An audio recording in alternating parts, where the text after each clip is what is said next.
Oke, jadi yang pertama ini kita bicara soal peta jalan bagaimana membangun Papua dari kampung atau dari desa. Artinya hari ini Papua telah memekarkan diri menjadi beberapa provinsi. Nah, kenapa kita LSN kemudian bicara soal merumuskan peta jalan? Nah, dari peta jalan ini kemudian kita istilahkan transformasi kampung, ya. Jadi gagasan ini sebenarnya bukan gagasan yang baru, tetapi kemudian kita melihat bagaimana proses membangun Papua itu dari desa atau dari kampung, ya.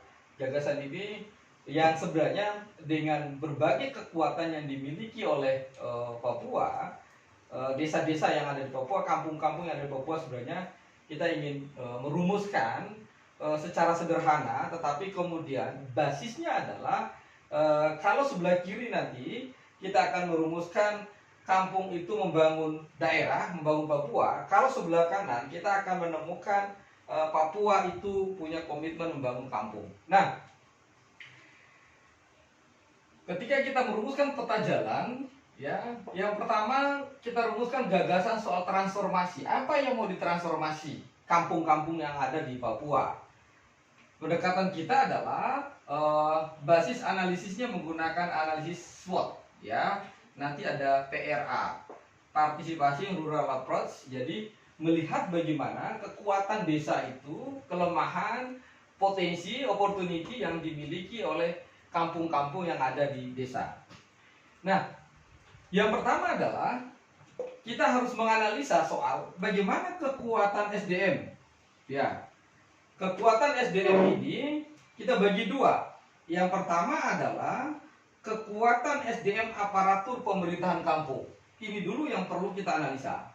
Ya, kekuatan SDM aparatur pemerintahan kampung. Yang kedua adalah kita menganalisa kekuatan SDM warga kampung. Artinya apa? Kalau kita ingin merumuskan peta jalan transformasi berkampung atau berdesa tadi itu, maka langkah pertama adalah kita melakukan analisis soal kekuatan SDM, daya dukung, ya. Tadi basisnya SWOT dan PRA tadi itu, Participation Rural Approach, ya. Kita menganalisa betul soal bagaimana kapasitas kekuatan SDM aparatur pemerintahan kampung, karena ini sangat menentukan bagaimana proses transformasi maupun reformasi, ya, birokrasi kampungnya, birokrasi kampung. Itu. Ini yang pertama, langkah yang pertama. Yang kedua adalah kita mau harus melakukan analisa soal kekuatan potensi kampung, ya. Potensi kampung yang dimaksud hari ini adalah yang berkaitan dengan ketersediaan sumber daya alam, lalu secara parsial, secara sektor, kemudian kita menganalisa bagaimana potensi pertanian, peternakan, perikanan, kemudian kelautan, kehutanan, pariwisata, dan lain-lain. Ini menjadi basis analisis kedua untuk merumuskan bagaimana seharusnya, selayaknya proses transformasi berkampung atau kampung membangun Papua dan Papua membangun kampung, ya. Nah, yang ketiga adalah kita melakukan analisis terhadap kekuatan potensi resources ekonominya. Artinya apa? Bahwa kita akan menganalisa soal berapa besar potensi APBD provinsi, berapa besar potensi APBD kabupaten kota, berapa besar APBD kampung, ya, yang ada di Papua. Nah, kita ketahui bahwa di Papua itu ada dua sumber pendanaan yang dari APBN. Yang pertama yaitu adalah berkaitan dengan undang-undang otonomi khusus. Maka desa-desa atau kampung-kampung di Papua itu sebenarnya sudah mendapatkan program yang namanya prospek, yang alokasi anggarannya kurang lebih 350 sampai 750 juta per kampung, itu dari Otsus. Yang kedua adalah ada program dari APBN yang masuk ke kampung, yaitu 10% dana desa itu masuk di kampung. Ini tentu perlu kita analisa sebagai upaya ya untuk merumuskan bagaimana model perbuatan politik anggaran, politik perencanaan ketika menggabungkan dua kekuatan resources, yaitu APBD murni dan dana otsus yang masuk ke masing-masing kampung. Yang tadi kalau otsus yaitu namanya prospek, yang dulu respek sekarang prospek. Kemudian yang di APBN murni ada yang disebut dengan dana desa. Nah, kekuatan ini perlu kita analisa. Lalu setelah kita merumuskan, menganalisa basis-basis kekuatan, potensi yang dimiliki oleh masing-masing kampung atau di seluruh wilayah Papua tadi itu, maka kita akan merumuskan rencana tindak aksi, ya, rencana aksinya, RAD-nya, rencana aksi daerah yang perlu kita rumuskan di dalam bentuk program strategis. Yang pertama adalah berkaitan dengan SDM aparatur, maka kita bikin program yang namanya Sekolah Inovasi Berdesa, ya.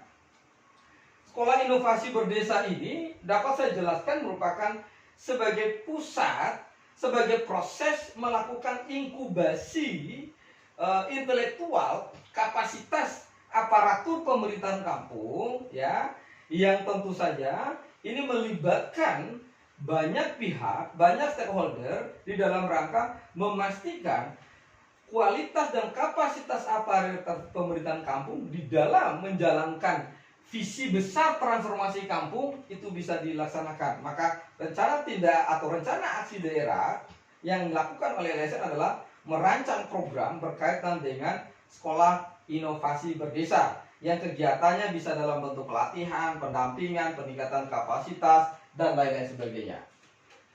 Yang kedua adalah kalau kita sudah menemukan, menganalisa kekuatan potensi kampung berdasarkan sumber daya alam, maka penting kita merumuskan program strategisnya. Nah, kalau di sini yang pertama kita akan melakukan program pemetaan potensi kampung yang secara spesifik ini bagi masing-masing daerah. Potensi yang tadi disebut potensi SDA-nya, ya, sosial, ekonomi, budaya, nanti kita akan petakan. Yang kedua adalah kita merancang yang namanya sekolah entrepreneur kampung, ya, atau sekolah kewirausahaan kampung.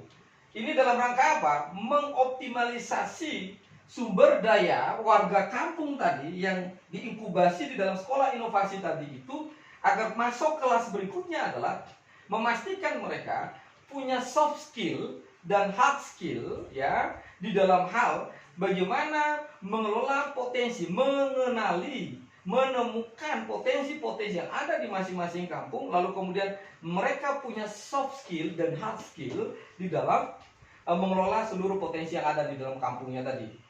Nah, yang ketiga adalah setelah kita melakukan analisa terhadap potensi kekuatan resources ekonomi yang berdasarkan APBD tadi, maka di sini kita perlu mencanangkan, ya, program soal bagaimana sinkronisasi dan kolaborasi antara kekuatan resources APBD dengan APBKAM, ya, alokasi anggaran pendapatan kampung.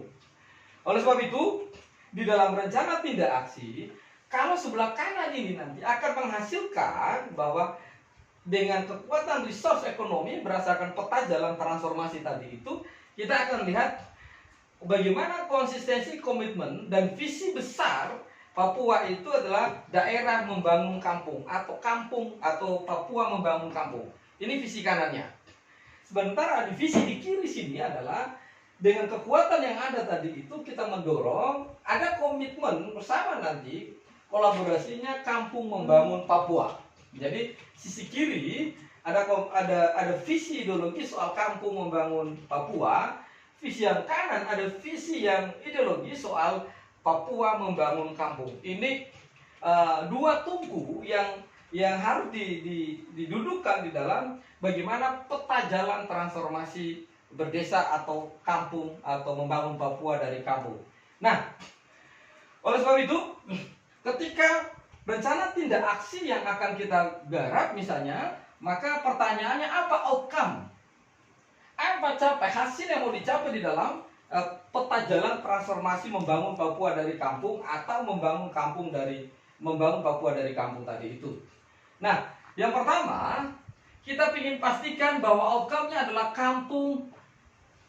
ada kampung inkubator ekonomi. Jadi kampung itu menjadi pusat pertumbuhan, pusat inkubasi ekonomi bagi warga lokal Papua. Ya. Yang kedua adalah kita akan outcome yang berikut adalah kampung daulat pangan. Ya, kita arahnya ke sana. Bagaimana setiap kampung itu menjadi basis kedaulatan pangan. Yang kedua, kampung daulat energi. Ya, dengan isu-isu soal energi terbarukan hari ini. Yang ketiga adalah berikut tadi sudah daulat ekonomi, yang berikut adalah kampung daulat adat. Ini berkaitan dengan bagaimana existing dan daya dukung semangat kampung adat istiadat tadi itu harus menjadi bagian di dalam pusat peradaban, pusat transformasi kita membangun kampung itu sebagai membangun peradaban. Nah, ini sekali lagi ketika apa yang akan dilakukan oleh LSN, kemudian untuk mendorong transformasi atau peta jalan membangun Papua dari kampung, ini adalah beberapa skema ya yang coba kita kolaborasi dengan pemerintah pusat maupun pemerintahan provinsi Papua, yaitu Papua, Papua Barat, Papua Tengah. Nah, ini sekiranya nanti yang penting kemudian kita akan melakukan exercise soal data-data apa saja yang akan mendukung berkaitan dengan kekuatan SDM, kekuatan potensi kampung, kekuatan potensi yang berkaitan resource ekonomi, sehingga visi besar apa yang mau kita capai soal kampung menjadi daulat ekonomi, daulat pangan, daulat energi, daulat adat istiadat tadi itu, kebudayaan tadi itu bisa kita capai dengan mesin penggerak utama tentu ada pada wilayah kampung dan pemerintah daerah. Nah, ini nanti yang perlu Sabana tinggal dideskripsikan saja sebenarnya apa itu. Nah, sebenarnya beberapa tulisan saya itu di internet itu sudah ada untuk mencari apa yang maksudnya transformasi ya. Gagasan-gagasan agraris carve itu konsepnya adalah bagaimana membangun itu berdasarkan kesadaran dari dalam dengan membangun itu atas dasar intervensi atau ada faktor dari luar. Tapi dua-duanya punya kelemahan dan punya kelebihan gitu. Namun dalam transformasi ini kita ingin menggabungkan dua hal itu menjadi satu metodologi di dalam hal mendorong perubahan yang ada di kampung-kampung atau desa-desa di Papua. Itu mungkin Bang. Atau ada pertanyaan Bang? Ini jangan lupa tadi. Ini programnya ada Sekolah Inovasi Berdesa, ya. Ini berkaitan dengan bagaimana memperkuat kapasitas SDM aparatur dan SDM warga kampung. Yang kedua ini ada Sekolah Kewirausahaan Desa, entrepreneur, ya. Kita punya tagline satu desa atau satu kampung itu 100 entrepreneur. Bagaimana mereka punya kemampuan, punya kesempatan, punya kekuatan dalam mengelola potensi-potensi mereka. Yang di sini adalah kita bicara soal program bagaimana sinkronisasi atau sinergi kolaborasi daerah itu melalui APBD itu dalam hal membangun kampung. Gitu Bang. Kalau yang kemarin kan pendekatannya kan lebih ke desa ya Pak. Ya. Dan kalau ini saya melihatnya seperti kan metodologi awal untuk masuk ke sana. Ya, oke. Ini kan apa istilahnya peta jalannya. Lalu kemudian dengan rencana tindak aksi nanti bagaimana mengeksekusi misalnya soal mengembangkan ini tadi, ya. Ini kan dengan sekolah kewirausahaan maka bisa menggunakan pendekatan BUMDes, ya. Ini nanti kita bedah. Ini dulu disusun, baru nanti kita akan ketemukan. Oh ini dengan BUMDes, ini dengan apa, ini dengan apa, ya. Itu yang kita lakukan. Nah, kita tidak bisa melakukan banyak hal sebelum kita memiliki data yang konkret nanti setelah konsep ini nanti itu bisa diterima oleh pemerintah pusat maupun Pemda Papua, maka kita akan merumuskan rencana aksi soal pengembangan ekonomi sebagai kampung-kampung sebagai pusat inkubasi ekonomi tadi itu kita bisa menggunakan pendekatan ini. Gitu. Apa lagi Bang? Nanti setelah ini kamu foto, saya akan ini.